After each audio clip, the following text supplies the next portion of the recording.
There is an incredible story here. It turns out that Donald Trump is not the only Russian spy out there, but now it's Bernie Sanders. Who would have thought? This story has now been splashed on all the front pages in the US. Russia has been trying to intervene in the Democratic primaries to aid Senator Bernie Sanders, according to people familiar with the matter. This is quite an incredible story, which has been entirely based off an unnamed source, and we don't even, Jim, we don't even know roughly what industry this person works in who's saying this. But now the media establishment, the New York Times, are now pushing this narrative that Bernie Sanders now is getting help from Vladimir Putin. What are your thoughts? Well, look, after the performance of the mainstream media, New York Times, Washington Post, and the spaghetti cable channels, MSNBC, CNN and so on, it's difficult to know whether to believe anything they publish at all, because as you pointed out in that story, it doesn't give any specifics. It's a headline in search of a story, another one. And, I mean, really, think about it. The Russians are going to try and interfere in Bernie's election. They're going to try and interfere in Trump's election. I don't quite understand what's going on here. Well, Corin, I really want to hear your thoughts on the reaction, because we've actually got a grab of Bernie Sanders. He's been bailed up over in America, and this is what he had to say.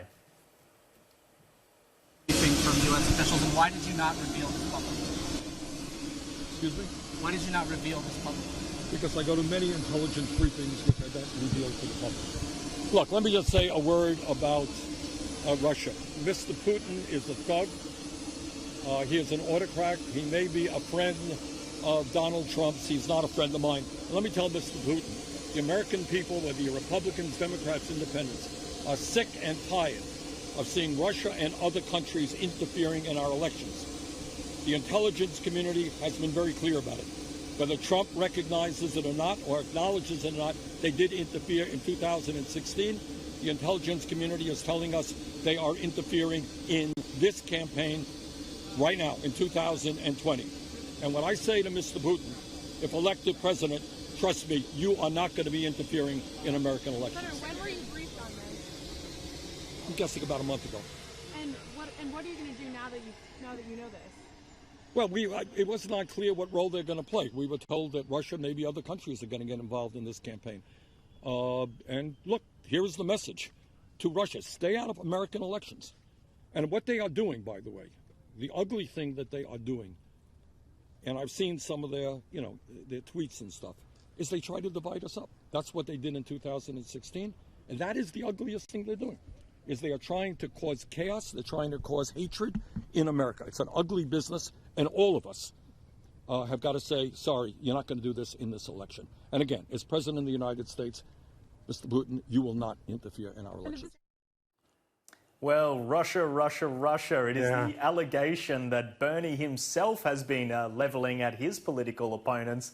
And now, Corin, I guess we're seeing exactly how easy it is to put that same narrative towards somebody when you have no say over what Russia may or may not be doing, and now you have to defend the allegations. It's kind of funny how this has gone full circle and come and hurt our friend Mr. Sanders.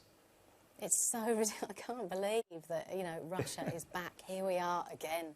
But, isn't this really transparent? This is just before Nevada. He's desperate to, get ahead of the pack and stamp his mark on here. But, are the general public, are people really falling for this?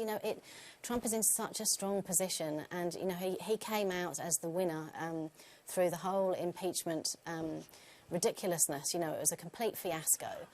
And so the more that Trump gets the chance to say it's a witch hunt, it's a hoax, this all plays right into that hand. And it's really anyone buying Bernie Sanders as the tough guy. I'm not buying it. Now, Jim, it also does raise a broader question about Bernie Sanders. And do you think this is going to hurt him? Nevada's only a couple of hours away now. He's leading the polls quite significantly. He'll clean up in Nevada. There's just so many moving parts to this. It's just over here you've got Tiny, what's his name? Tiny Mike. Mini Mike. Mini Mike. Tiny Tim, Mini Mike, whatever. But Congressman Nunes made an interesting point yesterday, it would have been, and he said it's fascinating how in 2016 Trump wins, the Democrats squeal Russian collusion.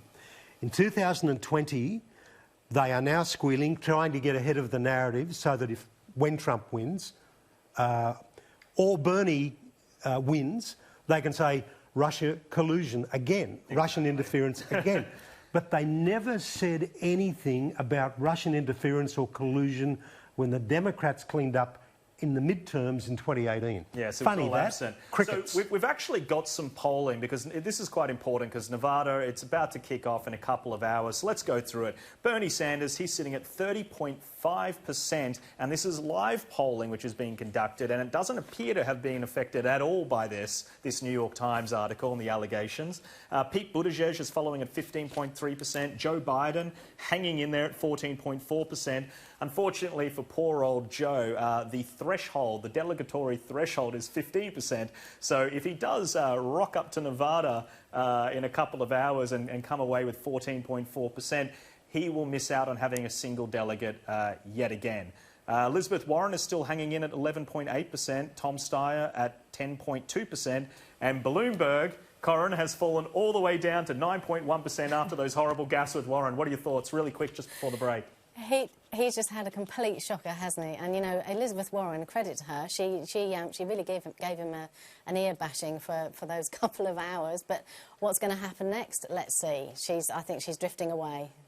Yeah, she's definitely drifting away, but he's now actually announced that he's going to let some of these women off their non-disclosure agreement. So do you think he can maybe bounce back from that if some of these women do come forward and tell their story and it's not as damning as we're actually led to believe?